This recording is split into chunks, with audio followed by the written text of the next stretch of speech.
Pemilu tersebut sebagai pemilu paling curang dalam sejarah. Kecurangan pemilu tentunya sangat merugikan rakyat dan mencerminkan kerusakan moral dari demokrasi. Karena yang seharusnya dari rakyat, oleh rakyat, dan untuk rakyat menjadi kalimat dari berkuasa, oleh penguasa, untuk kekuasaan. Kecurangan pemilu bisa menghasilkan pemimpin yang tidak kompeten, tidak berkualitas, dan tidak bertanggung jawab, mengakibatkan korupsi, kolusi, dan nepotisme di pemerintahan. Sampai saat ini saja, kecurangan pemilu masih marak terjadi, seperti politik uang, kampanye hitam, dan 31.000 surat-suara sudah tercoblos. Maaf, salah info.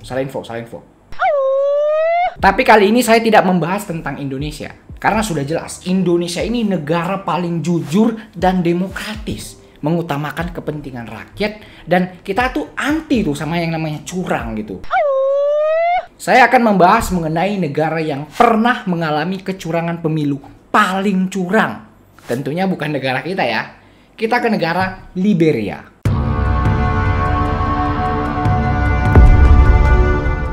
Pemilu di Liberia pada tahun 1927 dianggap sebagai pemilu paling curang dalam sejarah dunia.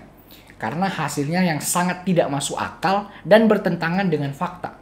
Kalau hasil quick count sih bertentangan dengan yang kalah. Jadi pada tahun 1927 Liberia mengadakan pemilihan umum untuk memilih presiden dan anggota legislatif. Yaitu Charles Dunbar Burgess King dari partai True Whig sebagai calon petahana yang berkuasa sejak 1878 dan menjadi presiden ke-17 Liberia kala itu. Ia dihadapkan dengan calon penantang Thomas J.R. Faulkner dari Partai Rakyat yang merupakan partai oposisi pertama di Liberia. Negara Liberia ini sendiri awalnya dibangun oleh budak Amerika yang dibebaskan karena dianggap memiliki kesempatan yang lebih baik untuk kebebasan di Afrika daripada di Amerika. Liberia kemudian mendeklarasikan kemerdekaan mereka pada tahun 1847, meskipun tidak secara resmi diakui sebagai negara merdeka oleh Amerika Serikat, sampai konfederasi memisahkan diri dari AS. Hal ini membuat Liberia sebagai negara merdeka pertama di kawasan Afrika. Pada pemilu tersebut, diketahui hanya ada sekitar 15.000 pemilih yang terdaftar sebagai pemilih resmi. DPT, daftar pemilih tetap. Dan si Charles King ini menyadari kalau dia tuh sebenarnya sangat berkemungkinan untuk kalah. Karena selama ia menjabat, ia dianggap sebagai pemimpin yang korup, otoriter, dan tidak kompeten dalam mengelola masalah ekonomi, sosial, dan politik di Liberia.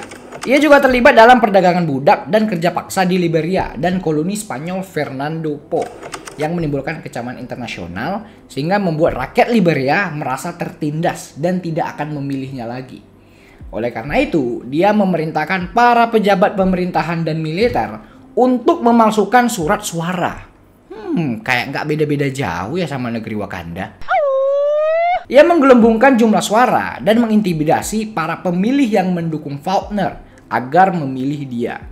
Ia juga memerintahkan para pejabat dan militer untuk mengisi surat suara atas nama dirinya dan partainya. Kecurangan itu berhasil membuat King memenangkan pemilu dengan selisih suara yang sangat besar. King dan partai True Whig-nya mendapatkan total 243.000 suara. Sementara Faulkner dan partai rakyatnya hanya mendapatkan 8.992 suara. Ini berarti bahwa tingkat partisipasi pemilih mencapai lebih dari 1.590%. Kan udah gak masuk akal. Pemilu itu menimbulkan kontroversi dan protes dari berbagai pihak, baik dari dalam negeri maupun dari luar negeri. Faulkner tidak menerima hasil pemilu tersebut. Dia menuduh King dan partainya melakukan kecurangan pemilu. Dia juga menuduh King dan wakil presidennya, Alan Yancey, terlibat dalam perdagangan budak dan kerja paksa di Liberia. Selanjutnya, ia mengajukan gugatan ke Mahkamah Agung Liberia. Kalau di sana langsung ke Mahkamah Agung waktu itu, bukan ke Mahkamah Konstitusi. Tetapi gugatannya tersebut ditolak. Dia juga melaporkan tuduhan-tuduhan ke Liga Bangsa-Bangsa. Yang saat itu Liga Bangsa-Bangsa, kalau saat ini dia namanya PBB, Perserikatan Bangsa-Bangsa. Yang kemudian membentuk komisi penyelidikan internasional untuk menyelidiki kebenaran dari tuduhan tersebut.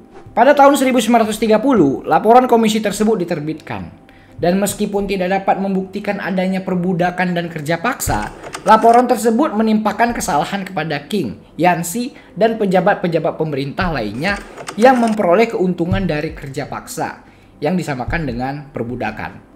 Laporan tersebut juga menyarankan agar Liberia ditempatkan di bawah pengawasan internasional. Respon dari masyarakat Liberia sendiri sebagian besar mendukung Faulkner dan menuntut agar King mundur dari jabatannya.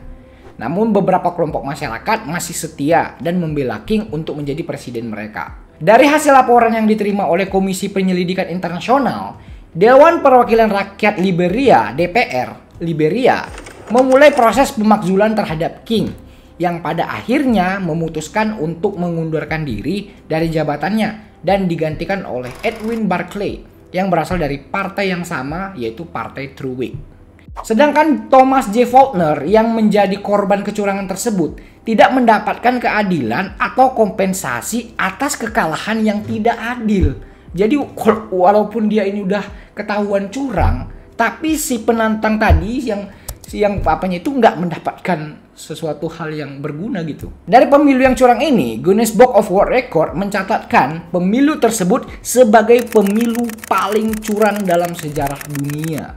Kemudian pada pemilu selanjutnya, yaitu tahun 1931, Thomas J. Faulkner kembali mencalonkan diri menjadi presiden dari partai yang sama. Jadi dia ini bersiteguh nih, dia walaupun kalah, dia bakal mencalonkan lagi. Namun tetap saja, ia kalah dan gagal memenangkan pemilu tersebut dari calon petahana yaitu Edwin Barclay. Kurang apa-apa coba si Faulkner ini. Sudah menang malah dicurangi, ya kan? Nyalon lagi malah kalah. Sebenarnya rata-rata negara demokrasi memiliki kecurangan pemilu tersendiri. Ada yang terstruktur dan sistematis, ada pula yang bersifat sangat rahasia. Perlu diketahui untuk kalian, ini adalah beberapa bentuk kecurangan pemilu yang sering terjadi di negara demokrasi. Yang pertama tuh ada pencoblosan ganda, yaitu ketika seseorang mencoblos lebih dari satu kali dalam pemilu. Yang kedua ada pemalsuan suara, mencetak atau memalsukan surat suara atau hasil pemilihan. Terkait pemalsuan suara, kemarin aku ada ketemu di TPS aku kecurangan sudah diselidiki oleh Bawaslu, tapi aku nggak tahu hasilnya gimana. Itu tuh ada jumlah surat suara itu ada 245 suara. Surat pemilihan suara presiden. Namun ketika surat-suara itu sudah direkapitulasi, sudah dibacakan, surat-suara itu berlebih satu. Nah, dan itu adalah salah satu bentuk pemalsuan suara gitu.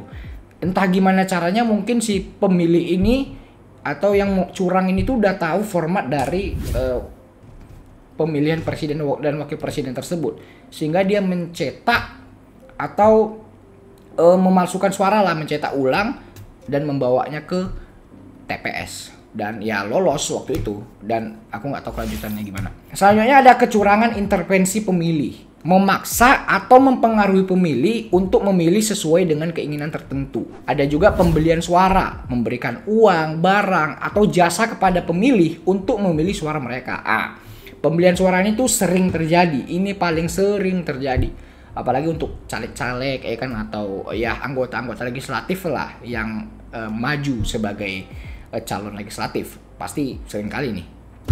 Selanjutnya ada penggelembungan suara, menambah suara palsu atau mengurangi suara sah untuk menguntungkan atau merugikan calon tertentu. Ada juga bentuk mengubah rekapitulasi, mengubah hasil perhitungan suara di tingkat desa, kecamatan, kabupaten, provinsi ataupun nasional. Jadi saat ini kan kita masih dalam proses rekapitulasi. Jadi banyak orang yang bilang bahwa ini adalah kecurangan KPU, ya aku nggak percaya sih. Soalnya jauh bos. Jadi kalau ketika ditanya ya gimana ya, banding 24 16 banding intimidasi atau kekerasan, menggunakan kekerasan seperti mengancam ataupun menyerang ke saksi atau penyelenggara pemilu untuk mencegah atau mengubah partisipasi atau hasil pemilu. Jadi untuk kalian yang mungkin menjadi tim ses atau mendukung salah satu calon, kalian bisa melaporkan apabila memiliki bukti yang kuat adanya kecurangan pemilu tadi. Kemarin sih banyak juga sih saksi-saksi yang udah melaporkan hasil kecurangan. Tapi ada juga saksi yang kurang maksimal bekerja, saya lihat ya. Saya salut tuh sama KPPS. Tapi semuanya saya salut semuanya. Nanti salah ngomong. Saya salut. Maksud saya ada beberapa oknum saksi yang hanya menerima duit tapi tidak bekerja maksimal gitu. Kadang salah tulis gitu. Itu kan Di Pilpres ini juga ketiga calon itu masing-masing punya bukti kecurangan. Jadi mereka tuh ya ada yang kalah yang paling melapor lah ya kan. Ya namanya kalah gitu kan. Yang menang juga punya bukti kecurangan. Jadi ya imbang nih sebenarnya. Tapi ya kita tengok aja lah. Apalagi sekarang udah mau ada hak angket. Kayak apa sih? Udah dah sampai situ aja. Nanti makin panjang, makin jurang ya kan. Jadi terima kasih udah nonton video ini. Semoga bermanfaat. Pamit dulu.